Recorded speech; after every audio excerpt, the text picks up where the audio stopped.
ব্যথায় থাকতে না পেরে হাত দিয়ে বেডশিট খামচে ধরেছি দু হাত দিয়ে। হঠাৎ করে পিরিয়ডের ব্যথা শুরু হয় আমার। যন্ত্রণায় বেডশিট আঁকড়ে নীরবে চোখের পানি ছড়াচ্ছি মাঝরাতে। মোবাইলটি হাতে নিয়ে দেখলাম ঘড়িতে এখন সময় রাত 2:30। পিরিয়ড শুরু হয়েছে প্রায় ঘন্টাখানেক। আর এর মাঝেই আমার চেহারার লাবণ্য কমে গেছে অনেকটাই। আর এর একমাত্র কারণ আমার পেটের ব্যথা। যন্ত্রণায় চোখে পানি চলে এসেছে আমার। এত রাতে ব্যথা নিয়ে পড়ে আছি যাতে রোহান বুঝতে না পারে যে আমার কষ্ট হচ্ছে, কারণ সে বুঝলেই সে বড্ড পাগলামি করবে। সে গভীর ঘুমে মগ্ন আছে, তার ঘুম ভেঙে যাবে তাই মুখ বুজে সহ্য করছিলাম সব ব্যথা। হুট করে দেখি রোহান উঠে ওয়াশরুমের দিকে চলে গেল। আমি চাদর দিয়ে মুখ ঢেকে ঘুমের ভান করে আছি। ওদিকে রোহানকে দেখা যায় কিচেন রুমে পাতিলে গরম পানি ফোটাচ্ছে। একটু পর গরম হয়ে গেলে সে পানিগুলো একটি বাটিতে নিয়ে তাতে একটি কাপড় দিয়ে কিচেন রুম থেকে বের হয়ে আসে। এদিকে পেট ব্যথা আরো বেড়ে গেছে আমার। আর তার অনেক সময় পর গরম কিছুর স্পর্শ পেলাম। ঠিক তখনই বুঝে গিয়েছিলাম মানুষটা আর কেউ না, যে এত রাতে আমার জন্য কিচেনে গিয়ে গরম পানি করে নিয়ে এসেছে। গরম কিছুর স্পর্শ পেয়ে আবেশে ঠোঁটের কোণে হাসি ফুটে উঠল আমার ভাবনার মাঝে ছেদ ঘটে রোহানের কথায়। এবার তো নিজের চাপা স্বভাবটা বদলাও,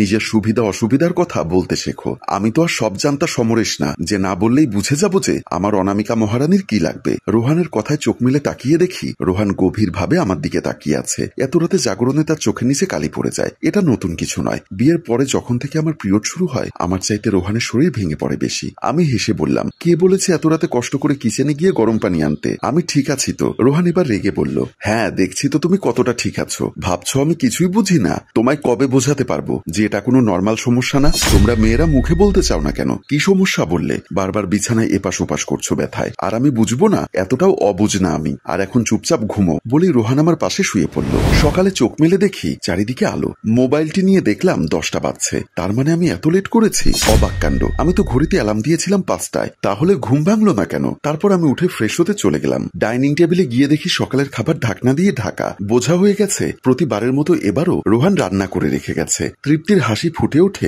আমার ঠোঁটের কোণায়। মনে পড়ছে মা বাবার কথা। তোমরা যদি আজ বেঁচে থাকতে, তোমরা মারা যাবার পর চাচি যে আমাকে কত কষ্ট দিয়েছে। যখন চাচার বাসায় ছিলাম তখন সোফায় বসে আছি মনমরা হয়ে। চাচি এসে বলল, তোকে কতবার ডাক দিয়েছি, কথা কি কানে শুনিস না? নাকি আমার কথার গুরুত্ব নেই? চাচি, আসলে শুনতে পাইনি। বাবা মায়ের কথা মনে পড়েছে তাই হয়েছে। আর ন্যাকামি করতে হবে না। বসে খেতে খেতে তো শরীরে জং পড়েছে যে সেটা বল। কেন যে বসিয়ে বসিয়ে তোকে খাওয়াচ্ছি সেটাই বুঝতে পারছি না। চাচার আরো কত দরদ ভাতিজির জন্য। যা গিয়ে রান্না বসা। রান্না বসিয়ে দিয়ে ঘরটা ভালো করে মুছে দিবি। আজকে আমার বোনের মেয়ে আসবে। ওরা ঘর নোংরা দেখলে কি বলবে? ঠিক আছে চাচিমা, যাচ্ছি। যাচ্ছি বললে হবে না। যদি কাজে কোনো ফাঁকি দিস তাহলে তোর আজ খাওয়া বন্ধ বলে দিলাম। আমি আর কোনো কথা বললাম না। ঠিক আছে বলে সেখান থেকে চলে এলাম। কত কি দেখবো হে আল্লাহ। রুমে আধালান দিয়ে বসে বসে মোবাইল টিপছে চাচির বোনের মেয়ে কাজল। আমি চা নিয়ে গিয়ে বললাম, আপনার চা। সে আমার দিকে আর চোখে তাকিয়ে বলল, খুব ভালো করেছো। এমনিতেও চা খেতে ইচ্ছা করছিল। চা ভালো হলে তোমাকে বকশিস দিব যাওয়ার সময়। আমাকে সব সময় ভালো করে চা করে দিবে, ওকে? কথা শুনে আমার খারাপ লাগলেও বুঝতে দিলাম না। বললাম, জি আপু, ঠিক আছে। আর হ্যাঁ, আমাকে আপু ডাকবে না, নাম ধরে ডাকবে।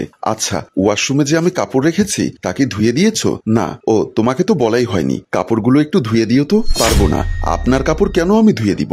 নিজের কাজ নিজে করতে শিখেন। তখনই কাজল কাপটি রেখে খালা খালা বলে বের হয়ে গেল। আমিও পেছন পেছন বের হয়ে গেলাম। খালা বুবলি বেগম এসে বলল, কি হয়েছে রে মা? খালা দেখো না, মেয়েটা কত বড় বেয়াদব। আমার কাপড়গুলো পরিষ্কার করে দিতে বলেছি বলে মুখের উপর না করে দিল। বলল নিজের কাপড় নিজে ধুয়ে নিতে। আমি এখানে কাজ করতে এসেছি খালা। ওকে, আমি চলে যাচ্ছি এক্ষুনি। এক কদম দিতেই খালা বলল, দাঁড়া, তুই কেন যাবি? গেলে তুই এই হারামজাদি যাবে বলে আমার চুলের মুঠি ধরে আমাকে মারতে থাকে। চাচি, আমার লাগছে, প্লিজ ছাড়ুন। চাচি চুল ছেড়ে দিয়ে বলল, যা, এক্ষুনি গিয়ে আমার মেয়ে যা যা করতে বলেছে তাই কর। ভবিষ্যতে এমন সাহস দেখাবি তো এই বাড়ি থেকে বের করে দিব। তোর চাচা বিদেশ থেকে টাকা কামাচ্ছে আর তুই এখানে বসে বসে খাচ্ছিস। যা, এক্ষুনি যা। আমি কোনো জবাব না দিয়ে মাথা নিচু করে চলে গেলাম। কাজল মিটিমিটি হাসছে আর খালাকে জড়িয়ে ধরে।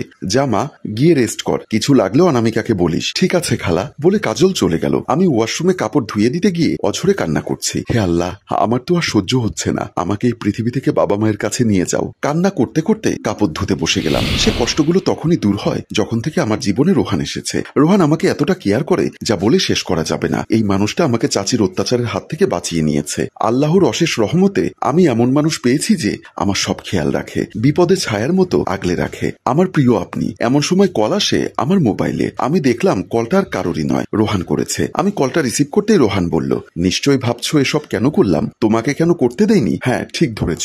এত ভাবতে হবে না। লক্ষ্মী মেয়ের মতো খেয়ে নাও আর শরীরের যত্ন নাও। আমি অফিস থেকে তাড়াতাড়ি ফিরবো, এসে যাতে কোনো বাসি খাবার না দেখি। জি জনাব, থাকবে না। আপনি যা আদেশ করবেন সেটাই হবে বলে কলটি রেখে দিলাম। মনে মনে হাসছি আর ভাবছি, একটা মানুষ এতটা ভালো কি করে হয়? তোমাকে পেয়ে আমি ধন্য। আরেকটি মেয়ের জীবন পাল্টানো সুখের সংসার দেখিয়ে আমাদের গল্প এখানেই শেষ হয়। সম্মানিত ভিউয়ার্স, আসলে কথায় আছে আমাদের প্রত্যেকের জীবনে এমন একজন মানুষ আসবে যে আমাদের জীবনের সাথে এতটাই জুড়ে যাবে তাকে ছাড়া বিকল্প কোনো চিন্তা মাথায় আসবে না। এমন জীবনসঙ্গী যেন সকলের জীবনে আসে। সুখী হোক সকল পরিবার। গল্পটির ভাবনা ও পরিচালনায় হাশেম রাজু, চিত্রগ্রহণ শিহাব ও শাকিল, প্রযোজনায় মঞ্জুর মোর্শেদ মিউজিক প্লাস। গল্পটি ভালো লাগলে লাইক, কমেন্ট ও শেয়ার করে অন্যকে দেখার সুযোগ করে দিন। ধন্যবাদ।